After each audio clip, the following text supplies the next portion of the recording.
আজকে আমি কথা বলবো সজিনা বা মোরিঙ্গা নিয়ে। আসলে সজিনা এমন একটা আমাদের সবজি বা ফল যাই বলেন না কেন, এটা আমাদের বাড়ির চতুর্দিকে আমাদের নর্মালি বাড়িতে হয়। আসলে সজিনার আপনার বীজ, ফল এবং পাতা সবগুলোই সুপার ফুডের অংশ। এটাকে আমরা মিরাকল ডায়েটও বলে থাকি। আসলে সজিনা এতে থাকা ভিটামিন এ, ভিটামিন সি এবং প্রচুর পরিমাণে এতে ক্যালসিয়াম থাকে। আমরা জানি যে ক্যালসিয়াম আমাদের ব্রেন গঠন এবং স্মরণশক্তি বৃদ্ধি, হাড়ের গঠন, দাঁতের গঠনে সহায়তা করে। ভিটামিন এ আমাদের চুলের গঠন এবং আমাদের ত্বকের গঠন এবং দৃষ্টিশক্তি বৃদ্ধিতে সহায়তা করে, এবং ভিটামিন সি বিভিন্ন ধরনের চর্মরোগের জন্য অত্যন্ত কার্যকরী।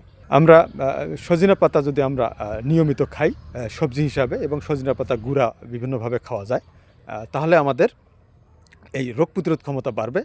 আমাদের বিশেষ করে ফ্রি রেডিক্যাল শরীরে যেগুলো, যেটা ক্যান্সারের জন্য পর্যন্ত দায়ী, সেটাও প্রতিরোধ করা সম্ভব হয়। ধন্যবাদ সবাইকে।